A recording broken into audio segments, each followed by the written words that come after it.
Hello everyone, in this video I'll be showing you how to get overpowered summon weapons in Baldur's Gate 3 on both console and PC. This includes the Myrmidon weapons, the Deva weapons which can be pretty powerful, adding a 4d8 of radiant damage to your attacks, the Woad and their weapon which can work really funny with things like Flames of the Fire Snake. Now, this is a video I've been asked to do for a while now, and I've actually covered this briefly in a number of different videos, but I wanted to do a dedicated video on it and also show you how to get a permanent Shadow Blade and Flame Blade. What is cool about these weapons is they can add additional damage. Like, this isn't super overpowered, it just adds a 1d6 of cold damage to your attacks, but this can open up a bunch of different items like the Snowburst Ring to be effective. Now, step one is to conjure your elemental. So the Myrmidons all come with different weapons here. I'll just show off a fire Myrmidon here. So you're going to summon this in. I'll show you the PC version first. So you're just going to go ahead and click onto the Myrmidon here, go down to the left-hand section and go to the inventory. Now, there's actually a really easy way to get this to work. Like, you can press this and you see there's a little weapon there and you can grab it pretty easily. Now, there's a trick to making this a lot easier if you're having a hard time with doing this, is you just spam this. If you spam it a bunch, you're going to make this a lot easier to go ahead and grab it with. So, yeah, you got to make sure that it pops up first, and then you can go ahead grabbing the item. And then once you have it in your click, don't let go of the left mouse button and press tab. It's going to open up your inventory. All you do is just simply drop it down into there. Now, the Myrmidons come with different weapon actions. So if you're to equip this weapon yourself, so go back to your character and equip it, you get actually some special attacks here. So we got the Scorching Strike, adding additional fire and possibly burning our target. And our main hand weapon will deal an additional 1d6 of fire damage. These weapons aren't super broken, but they can be fun. Unlike the Deva, who has a very powerful weapon. So again, to grab this mace, you go into their inventory, spam click this, and then it just takes a quick bit of sleight of hand here. So you got to make sure that it pops up whenever you pop it up, or it has to pop up and then you grab it.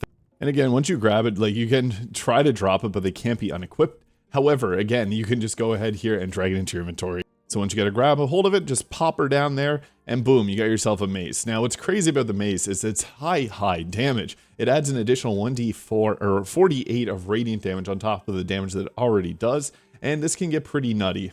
And the reason this gets crazy is because if you have two of these with the dual wielder feat, you can dual wield these. And that's just absurd because your bonus action will deal upwards of 40 damage, which is just insane. And this is also great if you're running a radiating orb gear build because you're going to be applying radiating orbs really easily. This is the most broken weapon in the game, barring Shadow Blade, which is a little bit more powerful if you're able to cast it in versus the summoned version, which we'll get to later on.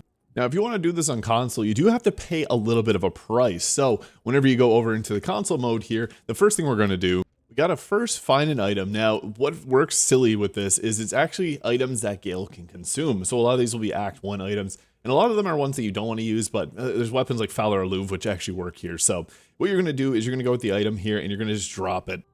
So just go ahead here, put it down on the ground. Now we got to switch over to our summon here, and what the summon is going to do is it can only work with specific items. You're going to see here it says consume. That's exactly what we're going to do. It's funny enough, they're actually going to take this weapon, and it only works on the weapons that Gale can consume for whatever reason. You're just going to grab it there, and then boom. I would recommend running yourself into a corner somewhere and then taking your character that wants to get the item, and you're going to go pickpocket it from them. So we'll just run on over here, making sure obviously no one is looking at you. You'll just go ahead, hide over in the corner here, and then you're going to go into your context menu and pickpocket. And if you're not seen, you're going to see here the Flail of the Vortex. So then we went ahead there and we stole the item. And boom, here we go, the Flail of the Vortex. So this works just actually probably a little easier on console. You just have to pay that little price of getting rid of an item that you're likely not going to use. So there is a lot of weapons that will work. Just look at the ones that are able to be consumed by Gale, and so too can your elementals. So you can see there, this weapon is actually pretty strong because it comes with the Electrified Flail ability, which is a very powerful attack because it can stun targets. When they're stunned, they lose their turn. So this is a really great one to take. Float a foe with your lightning suffused flail and stun them. So yeah, you can now apply this too. This works great if you're going to be playing like an Eldritch Knight fighter. Now, one of the craziest for a pseudo caster is to take the Woad here, the Dryad, get her to summon in her husbando here with the Fallen Lover.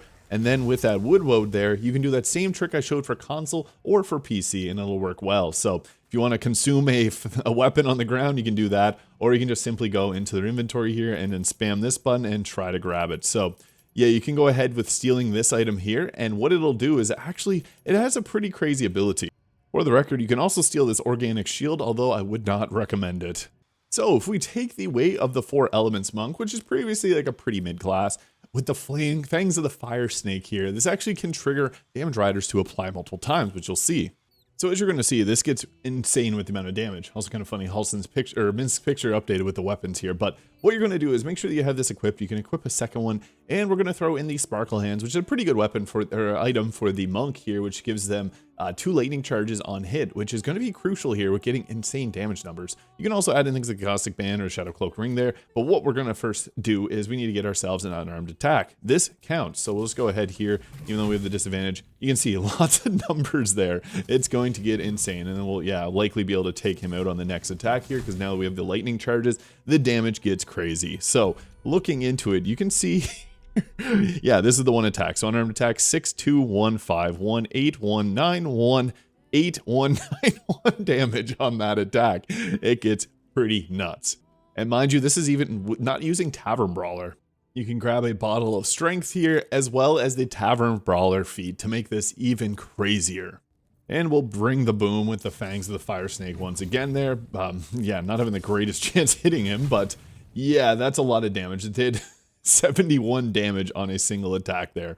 You can see here all the damage riders above my head. This is ridiculous. So yeah, your Tavern Brawler damage, everything here adds up to pretty much almost one-shotting most people. So yeah, if you go with either the Deva Mace or with the Woad's staff, you can get some pretty crazy numbers depending on the build that you build around.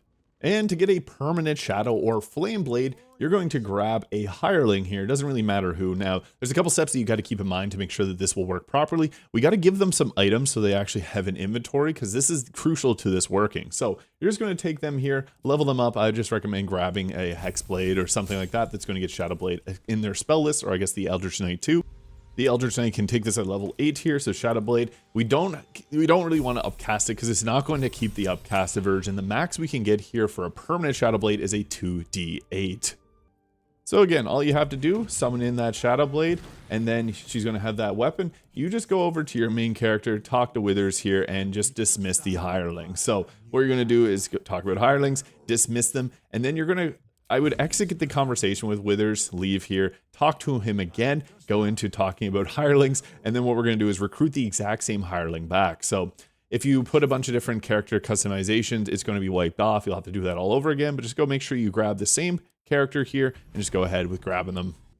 And you will see that they have a special weapon on their back. It actually turns into the default short sword here, but they have the Shadow Blade 2d8 plus your strength modifier or whatever you got going on. And boom, you can then now put yourself, or give yourself the Shadow Blade. And what's crazier is you can actually take the Shadow Blade and do 2 of these, similar to the Deva Mace there that I showed off. So you can get some pretty crazy combinations here with these special weapons. The Twisting Branch, again, making insane numbers out of the fangs of the fire snake here. Shadow Blade, obviously, with the Resonant Stone doubling the damage is nuts. And the Deva Mace here, adding a 4d8 of radiant damage is also absurd. But you can also go with some of the weaker weapons from the Myrmidons just to add a bit of extra flavor to your next playthrough. I think it's a fair trade getting a 1d6 of damage in exchange for not having anything else cool about the weapon, other than the skills that you get with them that are pretty mid, other than the electrified flail there. But yeah, that's a pretty crazy way in order to get some very overpowered weapons in Baldur's Gate 3. So again, I mentioned this in some prior videos, but I want to do a full-on video because it is